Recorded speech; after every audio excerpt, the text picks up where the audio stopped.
chapter 33 verse 14. ಅದಕ್ಕೆ ಯೆಹೋವನು నా సన్నిధి నీకు తోడుగా వచ్చును.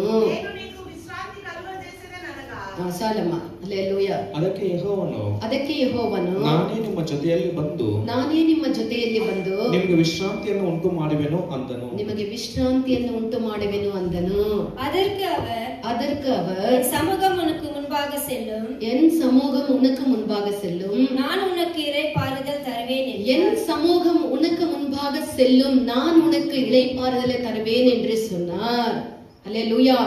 இது கர்த்தராகிய தேவன் மோசேவுக்கு கொடுத்ததான ஒரு வாக்குத்தத்தமா இருக்கிறது. ನನ್ನ ಸನ್ನಿಧಿ ನಿನಗೆ ಮುಂಚಿತವಾಗಿ ಹೋಗುತ್ತದೆ, ನಾನು ನಿಮಗೆ ವಿಶ್ರಾಂತಿಯನ್ನು ಕೊಡುವೆನೆಂದು ದೇವರು ಮೋಶೆಯಿಂದ ಹೇಳಿದಂತ மோசேவோட தேவன் பேசின வாக்குத்தத்தம் செய்ததான வாக்கு இது இந்த வாக்குத்தத்தம் தான் இப்ப நம்ம படிச்சதான இந்த வசனமா இருக்கிறது. ನಾವು ಓದಿದಂತೆ ವಾಕ್ಯ ಭಾಗವು ದೇವರು ಮೋಶೆಯೊಂದಿಗೆ ಹೇಳಿದಂತಹ ವಾಗ್ದಾನ. இஸ்ரவேல் ஜனங்கள் எகிப்தியை விட்டு ಇಸ್ರಾಯೇಲ್ ಜನರು ಐಗುಪ್ತ ದೇಶವನ್ನು ಬಿಟ್ಟು பரம கானானுக்கு போக வேண்டிய ஒரு நேரத்துல ಪರಮ ಕಾನಾನಿಗೆ ಪ್ರಯಾಣಿಸುವಂತಹ ಸಮಯದಲ್ಲಿ கர்த்தராகிய தேவன் மோசேவுக்கு கொடுத்ததான ஒரு காரியமா இருக்கிறது.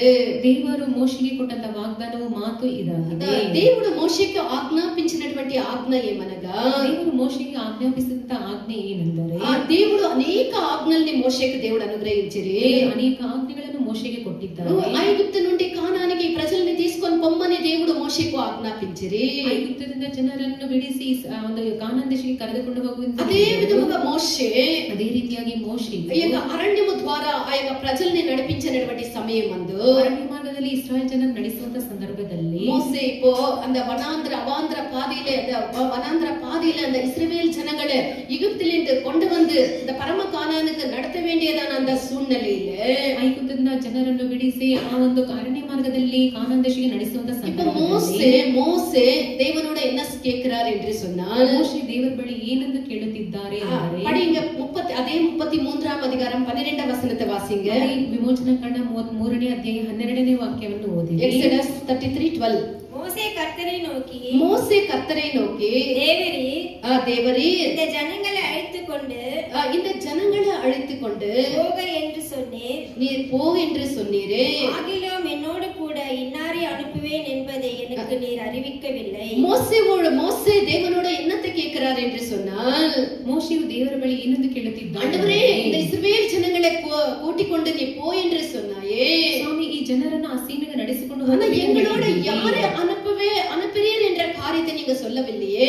ನಮ್ಮ ಸಂಗಡ ಯಾರನ್ನು ಕಳುಹಿಸುತ್ತೀರೋ ಅದು ನಮಗೆ இந்த ஜனங்களை நடத்தும்படிக்கு எங்களோட நீங்க யாரை அனுப்புறீங்க என்று அந்த மோசே தேவனோட கேட்கும்போது, ಜನರನ್ನು ನಡೆಸಿಕೊಂಡು ಹೋಗಲು ಈ ಜನರೊಂದಿಗೆ ಯಾರನ್ನು ನಡೆಸಿದ್ದೀರಿ ಎಂದು ಕೇಳುವಾಗ அதற்கு பிரதியுத்தரமாக தான் இப்ப நம்ம படிச்சோமே அந்த காரியத்தை தேவன் மோசேவோட சொல்லுகிறார். ಇದರಿಂದ ಬಂದಂತ ಪ್ರತ್ಯುತ್ತರವೇ ಈಗ ನಾವು மோசே இந்த ஜனங்களை நடத்தும்படிக்கு நான் உனக்கு சொன்னேனே, ಮೋಶೆಯೇ ನಾನು ಈ ಜನರನ್ನು ನಡೆಸಿಕೊಂಡು ಹೋಗೆಂದು ಹೇಳಿದ್ದೇನೆ, ஆனா உன்னோட கூட நான் யாருமே அனுப்புறதில்லை. ನಿನ್ನೊಂದಿಗೆ ಯಾರನ್ನು என்னுடைய பிரசன்னம் என்னுடைய சமூகம் உன்னோட கூட வரும் என்று சொல்லி மோசேவோட தேவன் பேசினார். ನನ್ನ ಪ್ರಸನ್ನತೆಯು ನನ್ನ ಸನ್ನಿಧಿಯು ನಿನ್ನೊಂದಿಗೆ ಬರುತ್ತದೆ ಎಂದು ಹೇಳಿದರು. உன்னோட கூட உனக்கு துணையாக வருகிறது என்னவென்றால் என்னுடைய சமூகம் தான் உனக்கு துணையா இருக்கும் என்று சொன்னார். ನಿನ್ನೊಂದಿಗೆ ಬರುವಂತದ್ದು ನಾನೇ ನಿಮ್ಮ జೊತೆಯಲ್ಲಿ ನನ್ನ సన్నిధానವು బరుತ್ತದೆ. మాకు మార్గదర్శిగా మమ్మల్ని మార్గము నడిపించడానికి మాకు ముందు వెళ్ళుటకు எங்களை வழி காட்டும்படிக்கு எங்களை வழி சொல்லும்படிக்கு எங்களை நடத்தும்படிக்கு யாரை நீங்க அனுப்புறீங்க ஆண்டவரே என்று மோசே தேவனோட கேட்டார். ದೇವರ ಬಳಿ ಮೋಶೆಯು, ಸ್ವಾಮಿ ನಮ್ಮನ್ನು ನಡೆಸುವುದಕ್ಕೆ ನಮ್ಮ ಮುಂಚಿತವಾಗಿ ಮಾರ್ಗದರ್ಶಕರು ಯಾರು ಎಂದು ಕೇಳಿದರು. இந்த அவாந்திர வழியில இந்த வனாந்திர பாதையில எங்களை வழி காட்ட யார் என்று தேவனோட மோசே கேட்கும்போது, ಅರಣ್ಯ ಮಾರ್ಗದಲ್ಲಿ ನಮಗೆ ಮಾರ್ಗವನ್ನು ತೋರಿಸುವವರು ಅದಕ್ಕೆ ಮಾರ್ಗದರ್ಶಕರು ಯಾರು யாராகிலும் எங்களை வழி காட்டி எங்களுக்கு வேண்டும் என்று மோசே தேவனிடத்திலே கேட்கும்போது, ಯಾರಾದರೂ ನನಗೆ ಮಾರ್ಗದರ್ಶಕರು ಬೇಕು ಎಂದು ಮೋಶೆ ದೇವರ ಬಳಿ ஆனால் தேவன் என்ன சொல்லுகிறார்? ದೇವರ ಪ್ರತ್ಯುತ್ತರವು என்னுடைய சமூகம் உனக்கு முன்பாக வரும் என்று சொன்னார். ನನ್ನ ಪ್ರಸನ್ನತೆಯು ನನ್ನ ಸನ್ನಿಧಿ அப்படி என்று சொன்னால் இதுவரைக்கும் ஆண்டவருடைய சமூகம் அந்த இடத்துல இல்லை என்று அர்த்தமா? ಹಾಗಾದರೆ ದೇವರ ಸಮೂಹವು ಅವರೊಂದಿಗೆ ಇದುವರೆಗೆ ಇಲ್ಲವೇ? ఇంతవరకు దేవుని యొక్క సన్నిధి వాళ్ళని నడిపించలేదని అర్థమా? ಇದುವರೆಗೂ ದೇವರು ಅವರೊಂದಿಗೆ ಇದ್ದು ಅವರನ್ನು ನಡೆಸಲಿಲ್ಲವೇ? என்னுடைய சமூகம் உனக்கு முன்பாக வரும் என்று தேவன் சொன்னாரே, அப்படி என்று சொன்னால் இதுவரைக்கும் அந்த சமூகம் அந்த இஸ்ரவேல் ஜனங்களோட இல்லை என்று நமக்கு ஒரு இல்லையா என்ற ஒரு கேள்வி வரும் அல்லவா?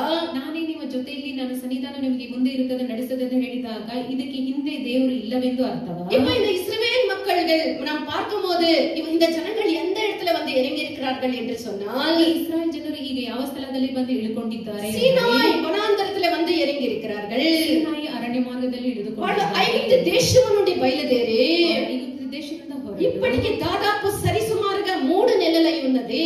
ಸರಿ ಸುಮಾರು 3 ತಿಂಗಳು ಕಳೆದಿದೆ. அந்த எகிப்தியை விட்டு இந்த சீனாய் அந்த வனாந்தரத்துக்கு வர்றதுக்கு அவர்களுக்கு ஏறக்குறைய 3 மாதங்கள் ஆகிவிட்டது. ಐಗುಪ್ತದಿಂದ ಸೀನಾಯಿ ಅರಣ್ಯಕ್ಕೆ ಬರುವುದಕ್ಕೆ ಅವರಿಗೆ ಸರಿಸುಮಾರು 3 ತಿಂಗಳು அப்படி ಕಳೆದಿದೆ. என்றால் இந்த 3 மாதங்கள் கர்த்தருடைய சமூகம் அவரோட இல்லையா? ಹಾಗಾದರೆ ಆ 3 ತಿಂಗಳು ದೇವರ ಸಮೂಹ ಅವರೊಂದಿಗೆ ಇಲ್ಲವಾ? எப்படி இந்த கேள்வி நமக்கு வரும் அல்லவா? ಆ ರೀತಿ ಪ್ರಶ್ನೆ ಎದ್ದೇಳುತ್ತೆ. దేవుడు పగలు వాళ్ళని నడిపించడానికి మేఘ స్తంభముగా రాత్రి వాళ్ళకి అగ్ని స్తంభముగా ఉండలేదా? ದೇವರು ಅವರಿಗೆ ಹಗಲಿನಲ್ಲಿ ಅಗ್ನಿಸ್ತಂಭವಾಗಿ ಮೇಘಸ್ತಂಭವಾಗಿ ರಾತ್ರಿಯಲ್ಲಿ ಅಗ್ನಿಸ್ತಂಭವಾಗಿಯೂ ಇರಲಿಲ್ಲವೇ? పగల్లో ఆ యొక్క ఎండకి వాళ్ళకి నీడనిచ్చినటువంటి మేఘ స్తంభముగా దేవుడు ఉండేను కదా. ದೇವರು ಅವರಿಗೆ ಹಗಲಿನಲ್ಲಿ ಅವರಿಗೆ ನೆರಳನ್ನು ಕೊಡಲು ಮೇಘಸ್ತಂಭವಾಗಿ ಇದ್ದನು. రాత్రి ఆ యొక్క ఎడారిలో వాళ్ళకి దారి చూపించడానికి వాళ్ళకి వెలుగునిచ్చేదానికి దేవుడు మేఘ స్తంభములో ఉండే కదా. ರಾತ್ರಿಯಲ್ಲಿ ಅವರಿಗೆ ಬೆಳಕನ್ನು ಕೊಡುವ ಸಲುವಾಗಿ ಅಗ್ನಿಸ್ತಂಭವಾಗಿ ಇದ್ದರು. பகல்ல அவர்களுக்கு மேக ஸ்தம்பமாகவும் இரவுல அவர்களுக்கு வெளிச்சத்தை கொடுக்கிற அக்கினி ஸ்தம்பமாக தேவன் இருந்தார் அல்லவா? ದೇವರು ಹಗಲಿನಲ್ಲಿ ನೆರಳಾಗಿ ಮೇಘಸ್ತಂಭವಾಗಿಯೂ ರಾತ್ರಿಯಲ್ಲಿ ಅವರಿಗೆ ಬೆಳಕಾಗಿ அவர் ಅಗ್ನಿಸ್ತಂಭವಾಗಿ அக்கினி ஸ்தம்பமாக இரவுல மேக ஸ்தம்பமாக பகல்ல இருந்தார் என்று அதே எக்ஸடஸ் 13ஆம் அதிகாரம் 21ஆம் వచనத்திலிருந்து பார்த்தால் நமக்கு தெரியும். இப்ப வேண்டாம். అదే నిర్గమకాండము 13వ అధ్యాయం 21వ వాక్యములో చూస్తే పగలు మేఘ స్తంభముగా రాత్రి అగ్ని స్తంభముగా అక్కడ ఉండేని మనం చూస్తూ ఉన్నాము. ಅದೇ ವಿಮೋಚನಕಾಂಡ 13ನೇ ಅಧ್ಯಾಯ 21ನೇ ವಾಕ್ಯದಿಂದ ನಾವು ಓದಿದರೆ ದೇವರು ಅವರಿಗೆ ಹಗಲಿನಲ್ಲಿ ಮೇಘಸ್ತಂಭವಾಗಿಯೂ ರಾತ್ರಿಯಲ್ಲಿ ಅಗ್ನಿಸ್ತಂಭವಾಗಿಯೂ பகல்ல மேக ಇದ್ದಾರೆ. ஸ்தம்பமாக இரவுல அக்னி ஸ்தம்பமாக தேவன் இருந்து அவர்களை இந்த 3 மாதங்கள் நடத்தினார் அல்லவா? ದೇವರು ಅವರನ್ನು ಆ ರೀತಿಗೆ ಮೇಘಸ್ತಂಭವಾಗಿ ಅಗ್ನಿಸ್ತಂಭವಾಗಿ ಇದ್ದು 3 ತಿಂಗಳು ನಡೆಸಿದ್ದಾರೆ. இப்படி நடத்தி வந்து கூட தேவன் இங்க மோசேயோட சொல்லும்போது என்னுடைய சமூகம் உனக்கு முன்பாக வரும் என்று சொல்ல காரணம் தான் என்ன? ಆ ರೀತಿ ದೇವರು ಅವರನ್ನು ನಡೆಸಿಕೊಂಡು 3 ತಿಂಗಳು ನಡೆಸಿಕೊಂಡು ಬಂದಾಗಲೂ ಈ ಒಂದು ಸಂದರ್ಭದಲ್ಲಿ ನಾನೇ ನನ್ನ ಸನ್ನಿಧಾನ ನಿಮ್ಮ ಮುಂದೆ ಹೋಗುತ್ತದೆ ಎಂದು ಹೇಳಲು ಕಾರಣ. இதுவரைக்கும் தேவனுடைய சமூகமானது அந்த ஜனங்களின் மத்தியிலே இருந்தது. ಇದುವರೆಗೂ ದೇವರ ಸನ್ನಿಧಿ ಅವರ ಜೊತೆಗೆ ಇದ್ದಿದ್ದು. ஆனால் அந்த ஜனங்கள் அதை உணராமல் இருந்தார்கள். ಆ ಜನರು ಅದನ್ನು ಗ್ರಹಿಸಲಾರದೆ கர்த்தருடைய சமூகத்தை உணராமல் அவர்கள் இருந்தார்கள். ದೇವರ ಸಮೂಹವನ್ನು ಗ್ರಹಿಸಲಾರದೆ ಇದ್ದರು. దేవుని యొక్క సన్నిధి సర్వ లోకమంతయు కూడా వ్యాపించబడి ఉన్నది. ದೇವರ ಸನ್ನಿಧಿ ಸರ್ವ ಲೋಕವೆಲ್ಲವೂ ವ್ಯಾಪಿಸಿ ಇದೆ. முழு உலகத்துல அவருடைய சமூகமானது இருக்கிறது. ಸರ್ವ ಲೋಕದಲ್ಲಿಯೂ ದೇವರ ಸಮೂಹವೆಲ್ಲವೂ ಆವರಿಸಲ್ಪಟ್ಟಿದೆ. சங்கீதக்காரன் சொல்லும்போது என்ன சொல்லுகிறார்? ಕೀರ್ತನೆಗಾರನು ಹೇಳುವಾಗ ಏನು 139ஆம் சங்கீதம் 7-8 వచనங்களை வாசியுங்கள். 139ನೇ కీర్తನೆ 7-8 వాక్యಗಳನ್ನು కీర్తనలు 139 7-8 వాక్యాలు చదవండి. ఎందుకు పిల్లలంతా పోయేది వచ్చి కూర్చోండి. అంతా కొట్టొద్దు. నీ ఆత్మ యొద్ద నుండి నేను ఎక్కడికి పోవుదును? నీ సన్నిధి నుండి నేను ఎక్కడికి పారిపోవుదును? నేను ఆకాశముకెక్కినను. చాలా తమిళ్లో చదవండి. உம்முடைய ஆவிக்கு மறைவாக எங்கே போவேன்? நான் உம்முடைய ஆவிக்கு மறைவாக நான் எங்கே போவேன்? உம்முடைய சமூகத்தை விட்டு எங்கே ஓடுவேன்? உம்முடைய சமூகத்தை விட்டு நான் எங்கே ஓடுவேன்? நான் வானத்திற்கு ஏறினாலும் நான் வானத்துக்கு ஏறினாலும் நீர் அங்கே இருக்கிறீர். நீர் அங்கேயும் இருக்கிறீர். நான் பாதாளத்தில் படுக்கை போட்டாலும் நான் பாதாளத்திலே படுக்கை போட்டாலும் நீர் அங்கேயும் இருக்கிறீர். நீர் அங்கேயும் இருக்கிறீர். தாவீது சொல்லும்போது என்ன சொல்லுகிறார்? ದಾವೀದನು ಹೇಳುವಾಗ ಏನಂತ ஆண்டவரே, ಹೇಳ್ತಾನೆ? உம்முடைய சமூகத்தை விட்டு நான் எங்கே ஓடி போவேன்? ದೇವರೇ, ನಿಮ್ಮ ಆತ್ಮಕ್ಕೆ ತಪ್ಪಿಸಿಕೊಳ್ಳದೆ ಎಲ್ಲಿಗೆ நான் ಹೋಗುವೆ? வானத்துக்கு ஏறினாலும் நீ அங்கே இருக்கிறீர். ನಾನು ಮೇಲಿನ ಲೋಕಕ್ಕೆ ಏರಿ ಹೋಗಿ நான் ಅಲ್ಲಿಯೂ பாதாளத்துக்கு ಇರುವೆ. இறங்கி அங்கே படுக்கை போட்டாலும் அங்கேயும் நீர் இருக்கிறீர். ಪಾತಾಳಕ್ಕೆ ಹೋಗಿ ಮಲಗಿಕೊಂಡೇನೆಂದರೆ ಅಲ್ಲಿಯೂ உம்முடைய ಇರುವೆ. சமூகத்தை விட்டு நான் எங்கே ஓட முடியாது. ಸಮೂಹವನ್ನು ಬಿಟ್ಟು ನಾನು ಎಲ್ಲಿಯೂ ಹೋಗಲು தாவீது ಸಾಧ್ಯವಿಲ್ಲ. ஆண்டவருடைய சமூகத்தை உணர்ந்தவரா இந்த காரியத்தை சொல்லுகிறார். ದಾವೀದನ ದೇವರ ಸಮೂಹವನ್ನು ಅರಿತವನಾಗಿ எங்கே போனாலும் ஆண்டவரே, உம்முடைய சமூகத்தை விட்டு நான் மறைவியா எங்கேயோ போக முடியாது என்று சொல்லுகிறார். ಎಲ್ಲಿ ಹೋದರೂ ನಿಮ್ಮ ಸನ್ನಿಧಾನ முழு உலகமும் அவருடைய சமூகத்தினாலே அவருடைய மகிமையினாலே நிரம்பியிருக்கிறது என்று சொல்லி எசேயா 6ஆம் அதிகாரம் 3ஆம் வசனத்திலே நாம் பார்க்க முடியும். ಯೆಶಾಯ 6ನೇ ಅಧ್ಯಾಯ 3ನೇ ವಾಕ್ಯದಲ್ಲಿ ಸರ್ವ ಲೋಕವು ಅವರ ಮಹಿಮೆಯಿಂದ ಪ್ರಸನ್ನತೆಯಿಂದ ಆವರಿಸಲ್ಪಟ್ಟಿದೆ ಎಂದು ನಾವು ಓದುತ್ತೇವೆ. దేవుని యొక్క సన్నిధి మనము సర్వ లోకమునే ఆవరించి ఉన్నది. ದೇವರ ಸನ್ನಿಧಾನವು ಪ್ರಸನ್ನತೆಯು ಸರ್ವ ಲೋಕವನ್ನು ಆವರಿಸಿದೆ. దేవుని యొక్క సన్నిధిని మనం గ్రహించాలి అంటే ಸನ್ನಿಧಿಯನ್ನು ಗ್ರಹಿಸಬೇಕಾದರೆ இந்த கண்களால அல்ல, உள்ளத்தின் கண்களால, நம்முடைய உள்ள கண்களால அந்த சமூகத்தை நாம் தேவனுடைய மகிமையும் அவருடைய சமூகத்தையும் ఆ మనోనేత్రములు మనకు వెలిగించబడితేనే దేవుని యొక్క సన్నిధిని, దేవుని యొక్క మహిమని మనం చూడగలము. ನಾವು ಬಾಹ್ಯ ಕಣ್ಣುಗಳಿಂದ ಅಲ್ಲ, ನಾವು ಆಂತರಿಕ ಕಣ್ಣುಗಳ ಮೂಲಕವಾಗಿ ದೇವರನ್ನು ನಮ್ಮ ಮನೋನೇತ್ರಗಳ ಮೂಲಕವಾಗಿ ಮಾತ್ರವೇ ನೋಡಲು ಸಾಧ್ಯ. கர்த்தரிடத்துல நாம் ஜெபிக்கும் போது ದೇವರ ಸನ್ನಿಧಾನದಲ್ಲಿ ಪ್ರಾರ್ಥಿಸುವಾಗ நம்முடைய ஆவிக்குரிய கண்களை அவர் திறப்பார். ನಮ್ಮ ಆತ್ಮೀಯ ಕಣ್ಣುಗಳನ್ನು ತೆರೆಯುತ್ತಾರೆ. நம்முடைய ஆவிக்குரிய கண்கள் நமக்கு திறக்கும் போதுதான் ನಮ್ಮ ಆತ್ಮೀಯ ಕಣ್ಣುಗಳು ತೆರೆಯಲ್ಪಡುವಾಗ கர்த்தருடைய சமூகத்தை, கர்த்தருடைய మహిమயை நாம் உணர முடியும். ದೇವರ ಮಹಿಮೆಯನ್ನು ಗ್ರಹಿಸಲು ಸಾಧ್ಯ. యాకోబు యొక్క జీవితాన్ని గురించి చూసినట్లయితే ಯಾಕೋಬನ ಜೀವಿತವನ್ನು యాకోబు బెతేలునకు వచ్చి ಯಾಕೋಬ ಬೇತೇಲಿಗೆ ಬಂದರು. దేవుడు అతని యొక్క మనోనేత్రములు తెరిచే వరకు, ದೇವರು ಆತನ ಮನೋನೇತ್ರವನ್ನು ತೆರೆಯುವ ತನಕ యాకోబు కూడా దేవుని యొక్క సన్నిధిని గ్రహించలేకపోయే. ಯಾಕೋಬನ ದೇವರ ಸನ್ನಿಧಾನವನ್ನು ಗ್ರಹಿಸಲಾರದೆ யாக்கோபுடைய மனக்கண்கள் பிரகாசிக்கப்படுகிற வரைக்கும் யாக்கோபு கர்த்தருடைய சமூகத்தை உணரவில்லை. ಯಾಕೋಬನ ದೇವರ ಪ್ರಸನ್ನತೆಯು ಪ್ರಕಾಶಿಸುವ ತನಕ ಅವರ ಒಂದು இந்த ಬೇತೇல்ல ஆண்டவர் யாக்கோபுக்கு ஒரு கனவை, ஒரு சொப்பனத்தை கொடுக்கிறார். ದೇವರ ಬೇತೇಲಿನಲ್ಲಿ ಯಾಕೋಬನಿಗೆ ಒಂದು ಸ್ವಪ್ನವನ್ನು ఆ యొక్క ಕೊಡುತ್ತಾರೆ. స్వప్నము ద్వారా దేవుడు ఆ యొక్క యాకోబు యొక్క మనోనేత్రములను వెలిగించి ಒಂದು ಸ್ವಪ್ನದ ಕನಸಿನ ಮೂಲಕವಾಗಿ ಯಾಕೋಬನ ಮನೋನೇತ್ರವನ್ನು ಬೆಳಗಿಸಿ அந்த மனக்கண்கள் திறந்த பிறகு ಮನೋನೇತ್ರವು ತೆರೆಯಲ್ಪಟ್ಟ யாக்கோபு என்ன சொல்லுகிறார்? ಯಾಕೋಬನು ಏನು ஆதியாகமம் 28ஆம் அதிகாரம் 16 వచనத்தை వాసియుங்கள். ಆದಿಕಾಂಡ 28ನೇ ಅಧ್ಯಾಯ 16ನೇ ವಾಕ್ಯವನ್ನು ಓದಿ. ఆదికాండము 28వ అధ్యాయము 16వ వాక్యం. Genesis chapter 28 verse 16. యాకోబు నిద్ర తెలిసి ఆ నిద్ర లేచి నిశ్చయముగా యెహోవా ఈ స్థలమునందున్నాడు. నిశ్చయముగా యెహోవా ఈ స్థలమునందున్నాడు. అది నాకు తెలియకపోయేననుకొని భయపడి స్థలము ఎంతో భయంకరము. ఈ స్థలము ఎంతో భయంకరము, ఇది దేవుని మందిరమే కాని ఇది దేవుని యొక్క మందిరమే గాని వేరొకటి కాదు. இப்போ யாக்கோபு தமிழ்ல யாக்கோபு நித்திரை தெளிந்து நித்திரை தெளிந்து விழித்த போது மெய்யாகவே கர்த்தர் இந்த ஸ்தலத்தில் இருக்கிறார், மெய்யாகவே இந்த ஸ்தலத்துல கர்த்தர் இந்த ஸ்தலத்துல இருக்கிறார், இதை நான் அறியாதிருந்தேன் என்றார். ஐயோ அதை நான் அறியாதிருந்தேன் என்று சொன்னார். அவன் பயந்து பயந்து இந்த ஸ்தலத்தை எவ்வளவு பயங்கரமாய் இந்த இருக்கிறது, ஸ்தலமானது எவ்வளவு பயங்கரமானது, இது தேவனுடைய வீடே அல்லாமல் இது தேவனுடைய வீடே அல்லாமல் வேறல்ல வானத்தின் வாசல் என்றான். வானத்தின் வாசல் என்று சொன்னார். அல்லேலூயா. அந்த கனவு, அந்த நித்திரை தெளிந்த பின்பு யாக்கோபு என்ன சொல்லுகிறார்? ಯಾಕೋಬನು ನಿದ್ದೆಯಿಂದ ಎಚ್ಚೆತ್ತು ಏನಂತ ಹೇಳುತ್ತೀವಿ? அவருடைய மனக்கண்கள் திறந்த பிறகு யாக்கோபு என்னத்தை உணர்கிறார்? ಮನೋನೇತ್ರವನ್ನು ஐயோ, இது கர்த்தருடைய வீடு, ಇದು ದೇವರ இது தேவனுடைய சமூகம், தேவர இது கர்த்தருடைய வீடு, கர்த்தருடைய வாசலே இல்லாமல் வேறொன்று அல்ல. ದೇವರ ಮನೆಯ ಹೊರತು ಬೇರೆ ಅಲ್ಲ ಎಂದು கர்த்தருடைய ಹೇಳಿದ್ದಾರೆ. சமூகத்தை யாக்கோபு உணர்ந்தார். ದೇವರ ಸಮೂಹವನ್ನು அந்த ಯಾಕೋಬನು மனக்கண்கள் திறந்த பிறகு கர்த்தருடைய சமூகத்தை யாக்கோபு உணர்ந்தார். ಮನೋನೇತ್ರ ಬೆಳಗಿಸಲ್ಪಟ್ಟ ನಂತರ ದೇವರ ಸನ್ನಿಧಾನವನ್ನು பிரியமான தேவனுடைய பிள்ளையே, ಪ್ರಿಯವಾದ ದೇವರ ஆலயத்துக்கு வரலாம், ನೀವು ಆಲಯಕ್ಕೆ அநேக வருஷங்கள் கர்த்தரை நீ ஆராதிக்கலாம், ಅನೇಕ ವರ್ಷಗಳು ದೇವರನ್ನು ஆனா நீ கர்த்தருடைய சமூகத்தை உணராமல் இருந்தால், ದೇವರ ಸಮೂಹವನ್ನು அநேக நேரங்களில் நீ கர்த்தருடைய சமூகத்தை உணராமல் தான் நீ ஆராதிச்சுட்டு கொண்டு போய் கொண்டிருக்கிறாய். ಅನೇಕ ವರ್ಷಗಳು ದೇವರ ಸನ್ನಿಧಾನ ಗ್ರಹಿಸಲಾರದೆ ನೀವು ಆರಾಧಿಸಿಕೊಂಡು கர்த்தருடைய சமூகத்தை உணர வேண்டும் என்று சொன்னால் ದೇವರ ಸನ್ನಿಧಾನವನ್ನು நம்ம எல்லாருடைய மனக்கண்கள் திறக்கப்பட வேண்டும். ದೇವರ ಮನೋನೇತ್ರಗಳು ತೆರೆಯಲ್ಪಡಬೇಕು. யாக்கோபுக்கு கர்த்தர் அவருடைய மனக்கண்களை திறந்தார். ಯಾಕೋಬನು ಈ ದೇವರು ಆತನ ಮನೋನೇತ್ರವನ್ನು ತೆರೆದಿದ್ದಾರೆ. ఆ దేవుడు యాకోబునకు తన మనోనేత్రములను వెలిగించి ಆತನ ಮನೋನೇತ್ರಗಳನ್ನು అతనికి ಬೆಳಗಿಸಿ కనబడినటువంటి మంచి ఆ మనోనేత్రములు వెలిగించబడేదానికి యాకోబులో ఉండే మంచి గుణం ఏం తెలుసా? ಆತನ ಮನೋನೇತ್ರಗಳು ಬೆಳಗಿಸಲ್ಪಡುವುದಕ್ಕೆ ಆತನಲ್ಲಿ யாக்கோபுடைய மனக்கண்கள் திறக்கப்படுவதற்கு யாக்கோபிலே இருக்கிறதான ஒரு முக்கியமான ஒரு குணம் இருக்கிறது. ಮನೋನೇತ್ರಗಳು ಬೆಳಗಿಸಲ್ಪಡಲು ಯಾಕೋಬನ ಒಳ್ಳೆಯ ಒಂದು ಗುಣವಿದೆ. என்ன சொல்லுங்க? ಆ ಒಂದು ಗುಣ ಏನೆಂದರೆ யாக்கோபிலே இருக்கிறதான ஒரு முக்கியமான குணம் என்னவென்றால் ಯಾಕೋಬನಲ್ಲಿ ಮುಖ್ಯವಾದಂತಹ ಒಂದು கீழ்ப்படிதல். ವಿಧೇಯತೆ. யாக்கோபிலே இருந்ததான முக்கியமான குணம் கீழ்ப்படிதல், லோபடுట. ಯಾಕೋಬನಲ್ಲಿರುವಂತಹ ಒಂದು ಮುಖ್ಯವಾದ అతడు తల్లిదండ్రుల మాటలకు అతడు లోబడినటువంటి బిడ్డగా కనబడే. ತಂದೆ ತಾಯಿಯ ಮಾತಿಗೆ ಒಳಪಟ್ಟವನಾಗಿ ఆదికాండం 28వ అధ్యాయం 7వ వాక్యం మనం చూసినట్లయితే ಆದಿಕಾಂಡ 28ನೇ 7ನೇ ವಾಕ್ಯ తన తల్లిదండ్రుల మాట చెప్పగానే అతడు లోబడుతూ ఉన్నాడు. ತನ್ನ ತಂದೆ ತಾಯಿಗಳು ಹೇಳಿದಂತೆ ಆತನ ಮಾತನ್ನು ಕೇಳುತ್ತಿದ್ದಾನೆ.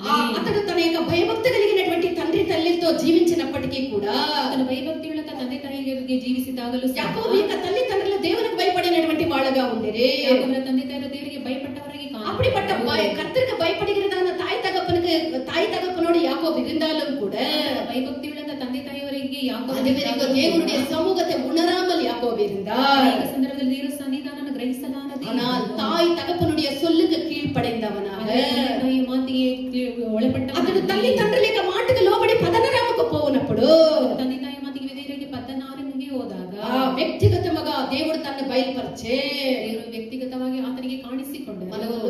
தப்புடு ನಾವು ಒಳಪಡುವಾಗ நாம் கீழ்ப்படியும் போது தான் கர்த்தருடைய சமூகத்தை நாம் உணர முடியும். ನಾವು ನಮ್ಮನ್ನು ತಗ್ಗಿಸಿಕೊಂಡು ವಿಧೇಯತೆ ತೋರಿಸುವಾಗ நம்முடைய சொந்த ஞானத்தை நம்முடைய சொந்த ஆலோசனை நம் இருந்தால் நம் கர்த்தருடைய சமூகத்தை உணர முடியாது. ನಮಗೆ ಸ್ವಂತ ಆಲೋಚನೆ ಇದ್ದರೆ ದೇವರ ಸನ್ನಿಧಾನ ಗ್ರಹಿಸಲು ಸಾಧ್ಯವಿಲ್ಲ. தாய் தகப்பனுடைய சொல்லுக்கு கீழ்ப்படிந்து போகும்போது யாக்கோபு கர்த்தருடைய சமூகத்தை உணர்ந்தார். ತಂದೆ ತಾಯಿಯ ಮಾತಿಗೆ ವಿಧೇಯರಾಗಿ ಆತನು ಹೋಗುವಾಗ நமக்கு மேலே வைத்திருக்கிறவர்கள் புத்தி இருக்கிறவர்களோ அல்ல கல்வி இருக்கிறவர்களோ இல்லாதவர்களோ எப்படிப்பட்டவர்களா இருந்தாலும் கர்த்தர் நியமிச்சதான் அவர்களுக்கு நாம் சொல்லுக்கு கீழ்ப்படிய வேண்டும். ದೇವರು ನೇಮಿಸಿದಂತಹ ಮೇಲಧಿಕಾರಿಗಳಿಗೆ ನಾವು ದೇವರ ಮಾತಿಗೆ ನಾವು ಒಳಪಟ್ಟು ಜೀವಿಸಬೇಕು. మనము దేవుని యొక్క మాటకు లోబడేటప్పుడు ದೇವರ ಮಾತಿಗೆ దేవుడు తన యొక్క మహిమను మనకు కనపరిచే దేవుడై ఉన్నాడు. మహిಮೆಯನ್ನು ನಮಗೆ అదే విధంగా ఆ సిరియవనాగియ సామువేలు పற்றி మనం பார்க்கும்போது ಅದೇ ಬಾಲಕನಾದಂತ ಸಮುವೇಲನ ಬಗ್ಗೆ ನೋಡುವಾಗ ప్రధాన యాజకుడైనటువంటి ఏలికి అన్ని విషయంలో బాలుడైన సామువేలు, చిన్నవాడైన సామువేలు, పసివాడైనటువంటి సామువేలు లోబడినటువంటి ఒక బిడ్డగా కనబడే ಪ್ರಧಾನ ಯಾಜಕನಾದಂತಹ ಅವನು ಏಲಿಗೆ ಬಾಲಕನಾದಂತಹ ಚಿಕ್ಕ ಸಮುವೇಲನ ಎಲ್ಲಾ ஆசாரியனாகிய ஏலிக்கு எல்லா விஷயத்திலும் கீழ்ப்படுகிற ஒரு பிள்ளையாக சாமுவேல் காணப்பட்டார். ಯಾಜಕನಾದಂತಹ ಏಲಿಗೆ ಆತನ ಎಲ್ಲಾ ಒಂದು ವಿಷಯಗಳಲ್ಲಿ ಒಳಪಡುವನಾಗಿ பார்க்க போனால் ஏலி அவ்வளவு ஆவிக்குரியவர்கள் அல்ல, ಆದರೆ ಏಲಿ ಅಷ್ಟು ಆತ್ಮೀಕರು ಅಲ್ಲ. ஆனால் சாமுவேலுக்கு ஒரு மேலாக ஒரு ஆசாரியனாக நியமிக்கப்பட்டவராய் இருந்தார். ಆದರೆ ಸಮುವೇಲನಿಗೆ ಆತನು ಒಬ್ಬ ಯಾಜಕನಾಗಿ ಇದ್ದರು. அந்த ஏலியுடைய அந்த கீழ்ப்படிதல்ல இந்த ஏலிக்கு சாமுவேல் முழுவதுமாக கீழ்ப்படுகிற ஒரு பிள்ளையா இருந்தார். ಯಾಜಕನಾದಂತ ಏಲಿಗೆ ಸಮುವೇಲನ್ ಸಂಪೂರ್ಣವಾಗಿ ವಿಧೇಯತೆ ತೋರಿಸುವನಾಗಿದ್ದ. இதன் காரணமாக என்ன நடந்தது? ಕಾರಣ அத்தனை பேர் அங்க இருந்தாலும் கூட ಅಷ್ಟು கர்த்தர் யாருக்குமே வெளிப்படவில்லை. ஆனா அந்த சிறியவனாகிய அந்த சாமுவேலுக்கு கர்த்தர் வெளிப்பட்டார். ಅದರ ಬಾಲಕನಾದ ಸಮುವೇಲನಿಗೆ ಕಾಣಿಸಿಕೊಂಡರು. ஏலிக்கு அన్ని விஷயములో లోబడినటువంటి సామువేలుకు దేవుడు ప్రత్యక్షమాయే. ಏಲಿಗೆ ಎಲ್ಲಾ ಒಂದು ವಿಷಯಗಳಲ್ಲಿ ಒಳಪಟ್ಟಂತ ಸಮುವೇಲನಿಗೆ ప్రియమైనటువంటి దేవుని యొక్క బిడ్డ, దేవుడు నీ మొర ఆలకించాలి, దేవుడు నిన్ను ఆశీర్వదించాలి, ఆయన యొక్క సన్నిధి నీకు తోడుగా పెట్టాలి, ఆయన నీ సంపూర్ణంగా నడిపించాలంటే ನಡೆಸಬೇಕು ಅಂದರೆ దేవుడు నీకు పెట్టినటువంటి వాళ్ళకు నువ్వు లోబడి ఉండాలి. ನಿಮ್ಮ ಮೇಲೆ ಇರಿಸಿದವರಿಗೆ విశేషంగా సంఘములో నీకు నాయకులుగా ఉండే వాళ్ళకి నువ్వు లోబడాలి. ವಿಶೇಷವಾಗಿ ಸಭೆಯಲ್ಲದ ನಾಯಕರಿಗೆ ఇంట్లో ఆత్మీయమైనటువంటి తల్లిదండ్రులకు మనం లోబడేటువంటి వాళ్ళముగా ఉండాలి. ತಂದೆ ತಾಯಿಗಳಿಗೆ ನಾವು ವಿಧೇಯತೆ ತೋರಿಸಿ. ఇక్కడ ఏలిని సామువేలు ఎదిరించలేదు. ಏಲಿನ ಸಮುವೇಲನಿಗೆ నువ్వేమంత ఆత్మికులు కాదని, పిల్లలేమంత ఆత్మికులు కాదని ఎదిరించలేదు. ನೀನು ನಿನ್ನ ಮಕ್ಕಳು ಆತ್ಮಿಕರಲ್ಲ ಎಂದು అన్ని విషయాల్లో లోబడినటువంటి ఆ యొక్క సామువేలుకు దేవుడు అక్కడ ఉండి ఎవరికి కాదు, సామువేలునకు దేవుడు ప్రత్యక్షమయ్యే. ಸಂಪೂರ್ಣವಾಗಿ ವಿಧೇಯರಾದಂತಹ ಅಲ್ಲಿ ಎಲ್ಲರಿಗೂ ಅಲ್ಲ, ಸಮುವೇಲನಿಗೆ ಮಾತ್ರವೇ ದೇವರು ಕಾಣಿಸಿಕೊಂಡಿದ್ದಾರೆ. ఒక సందర్భంలో ఏలి కూడా దేవుని యొక్క సన్నిధిని, ఏలి కూడా దేవుని సముఖత ఉనరామల్ இருந்தார். ಸಂದರ್ಭದಲ್ಲಿ ಏಲಿಯು ಯಾಜಕನಾದ ಏಲಿಯು ಸಹ ದೇವರ ಸನ್ನಿಧಾನವನ್ನು ಗ್ರಹಿಸಲಾರದೆ ಇದ್ದರು. అయితే ఇక్కడ సామువేలునకు దేవుడు తన యొక్క సన్నిధిని ప్రకటించే. ಸಮುವೇಲನಿಗೆ ದೇವರು ತನ್ನ ಸನ್ನಿಧಾನವನ್ನು ಗ್ರಹಿಸಲಿಕ್ಕೆ ಸಹಾಯ ఆ యొక్క ఏలికి దేవుని యొక్క జనమా, ప్రియమైనటువంటి దేవుని యొక్క జనమా, మనము లోబడినప్పుడు మనము దేవుని యొక్క ప్రత్యక్షతను, దేవుని యొక్క సన్నిధిని, దేవుని యొక్క ఆశీర్వాదముని మనం పొందుకోగలము. ಪ್ರಸನ್ನತೆಯನ್ನು ದೇವರ ಆಶೀರ್ವಾದವನ್ನು ಹೊಂದಿಕೊಳ್ಳುತ್ತೇವೆ. దేవుడు బెతెల్లో యాకోబుతో మాట్లాడినది నిజమే. ದೇವರು ಬೇತೇಲಿನ ಯಾಕೋಬನನ್ನು అక్కడ దేవుడు அங்க బెతెల్లో యాకోబుడు దేవుని பேசினது உண்மைதான். ಬೇತೇಲಿನ ಯಾಕೋಬನಿಗೆ ಮಾತನಾಡಿದ అక్కడ దేవుడు అమూల్యమైనటువంటి ఒక దర్శనము యాకోబునికి ఇచ్చే. ಅಮೂಲ್ಯವಾದ ಕನಸನ್ನು ஆனாலும் 20 ஆண்ட காலம் அவெல்லாமே யாக்கோபு மறந்தவனாய் காணப்பட்டான். ಆದರೆ ಆತನ 2 ವರ್ಷಗಳ ಕಾಲ 20 ವರ್ಷಗಳ ಕಾಲ 20 ஆண்டு கர்த்தர் கொடுத்த அந்த தரிசனத்தை மறந்தவனாய், கர்த்தருடைய சமூகத்தை இழந்தவனாய் யாக்கோபு காணப்பட்டான். 20 ವರ್ಷಗಳ ಕಾಲ ಆತನ ಎಲ್ಲ ದೇವರು ದಯಪಾಲಿಸಿದ ದರ್ಶನವನ್ನು யாக்கோபு தன்னுடைய வாழ்க்கை முழுவதும் என்ன காரியங்களை பெற போராடி கொண்டிருந்தார் தெரியுமா? ಯಾಕೋಬು ಸಂಪೂರ್ಣವಾಗಿ ತನ್ನ ಜೀವಿತದಲ್ಲಿ కుటుంబத்திற்காகவో, ಕುಟುಂಬಕ್ಕೂ తన యొక్క సంపాదన కొరకు, సంపాదನೆ తన మందలకు సంబంధించినటువంటి కార్యములోనే అతని కాలాన్ని గడిపే. ಅವಶ್ಯಕವಾದಂತಹ ಕಾರ್ಯಗಳ ನಿಮಿತ್ತವಾಗಿ ಹೋರಾಡುತ್ತಾರೆ. அதற்கு பிறகு மறுபடியும் கர்த்தர் இந்த யாக்கோபை தரிசித்தார். ನಂತರ ದೇವರು ಮತ್ತೆ ಯಾಕೋಬನಿಗೆ தன்னுடைய சமூகத்தை வெளிப்படுத்தினார். ನಮ್ಮ ಸನ್ನಿಧಾನವನ್ನು ஆதியாகமம் 31 அதிகாரம் 13 வசனத்தை வாசியுங்கள். ಆದಿಕಾಂಡ 31ನೇ ಅಧ್ಯಾಯ 13ನೇ ವಾಕ್ಯವನ್ನು ஆதிகாண்டமு 31 அத்தியாயம் 13 வாக்கியம். நீ தூணுக்கு அபிஷேகம் செய்து எனக்கு ஒரு பொருத்தனையை பண்ணின பெத்தேலின் உனக்கு தரிசனமான தேவன் நானே. இப்போது நீ எழுந்து தேசத்தை விட்டு புறப்பட்டு, இந்த தேசத்தை விட்டு புறப்பட்டு இனத்தாரின் தேசத்திற்கு திரும்பி போ என்று சொன்னார். திரும்பி போ என்று சொன்னார். அல்லேலூயா. నీవు లేచి దేశములో నుండి బయలుదేరి నువ్వు లేచి ఈ దేశము నుండి బయలుదేరి పుట్టిన దేశమునకు తిరిగి వెళ్ళుమని నీ పుట్టినటువంటి దేశమునకు తిరిగిపో. నువ్వు లేయి, నువ్వు ఉండాల్సినటువంటి స్థలం ఇది కాదు. నువ్వు లేచి నీ యొక్క దేశమునకు నువ్వు తిరిగిపోమ్మని మరలా దేవుని యొక్క సన్నిధి, దేవుని యొక్క ప్రసన్నత దేవుడు యాకోబుతో మాట్లాడే. ಈಗ ನೀನೆದ್ದು ಈ ದೇಶವನ್ನು ಬಿಟ್ಟು ನೀನು ಹುಟ್ಟಿದ ದೇಶಕ್ಕೆ ತಿರುಗಿ ಹೋಗೆಂದು ದೇವರ ಪ್ರಸನ್ನತೆ ಇനി ನೀ ಇಂದ ದೇಶದಲ್ಲಿ இருந்தால் என்னுடைய சமூகத்தை நீ எடுப்பாய். ನೀನು ಇಲ್ಲೇ ಇದ್ದರೆ ನನ್ನ ಸನ್ನಿಧಾನವನ್ನು அந்த ஒரு ఆ యొక్క గ్రహింపు యాకోబునకు దేవుడిచ్చే. ಅವನ ಗ್ರಹಿಸುವಿಕೆಯನ್ನು ದೇವರು ಯಾಕೋಬನಿಗೆ ಕೊಟ್ಟಿದ್ದಾರೆ. మనకు ముందు యాకోబును గురించి మనకు తెలిసిన విధముగా ಯಾಕೋಬನ ಬಗ್ಗೆ ನಮಗೆ ತಿಳಿದಿದೆ. యాకోబులో లోబడినటువంటి కీழ்పడిగిற ఆవి యాకోబులో இருந்தது. ಯಾಕೋಬನಲ್ಲಿ ವಿಧೇಯತೆ ಆತ್ಮವು ಇದೆ. தேவனுடைய ஸ்வரத்தை, தேவனுடைய சத்தத்தை கேட்ட உடனே ದೇವರ ಶಬ್ದ, ದೇವರ ಸ್ವರವನ್ನು ಕೇಳಿಸಿ அதை எதிர்க்கவில்லை. எப்படி ஆண்டவரே என்று கேள்வி கேட்கவில்லை. ಹೇಗೆ ಸ್ವಾಮಿ ಸಾಧ್ಯ ಎಂದು ಪ್ರಶ್ನಿಸಲಿಲ್ಲ. உடனே அவன் கீழ்ப்படைந்து ಕೂಡಲೇ ವಿಧೇಯತೆ ತೋರಿಸಿ அந்த இடத்துல இருந்து புறப்பட்டு கர்த்தர் சொல்லுகிறதான அந்த இடத்துக்கு போனார். ಕೂಡಲೇ ಆ ಒಂದು ಸ್ಥಳನ ಬಿಟ್ಟು ದೇವರು ಹೇಳಿದ ಸ್ಥಳಕ್ಕೆ ప్రియమైనటువంటి దేవుని యొక్క బిడ్డ, ದೇವಾದ ದೇವರ నీ యొక్క జీవితంలో దేవుని యొక్క సన్నిధిని నువ్వు గ్రహించాలి అంటే ಜೀವಿತದಲ್ಲಿ ದೇವರ ಸನ್ನಿಧಾನವನ್ನು ಗ್ರಹಿಸಬೇಕು. ಅದು నువ్వు లోబడినటువంటి బిడ్డగా ఉండాలి. ವಿಧೇಯತೆ ತೋರಿಸುವನಾಗಿರಬೇಕು. మనము విధేయత కలిగి జీవించినట్లయితే ವಿಧೇಯತೆ ಉಳ್ಳವರಾಗಿ ಜೀವಿಸಿದರೆ మన యొక్క దేవుడు మనల్ని ఆశీర్వదించెదరు. ದೇವರು ನಮ್ಮನ್ನು మన ಆಶೀರ್ವದಿಸುವರು. పైన పెట్టినటువంటి ఆయన యొక్క ప్రణాళికని దేవుడు నెరవేర్చెదరు. ಮೇಲಿಟ್ಟಿರುವಂತಹ ಅವರ ಪ್ರಣಾಳಿಕೆಯನ್ನು ದೇವರು సమర్పించదుము గాక. ಸಮರ್ಪಿಸುವ దేవుని యొక్క చిత్తమైతే ఈ వాక్యాన్ని రాదైనటువంటి వారంలో మనం నేర్చుకుందుము గాక. ದೇವರ ಚಿತ್ತವಾದರೆ ಬರುವ ದಿನದಲ್ಲಿ ಈ ಒಂದು ವಾಕ್ಯವನ್ನು ನಾವು ಕೇಳಿಸುತ್ತೇವೆ. దేవుడు మనకు సహాయం చేయను గాక. ದೇವರು ನಮಗೆ ಸಹಾಯವನ್ನು ಮಾಡಲಿ. మెల్ల మెల్లగా ఈ భూమిలో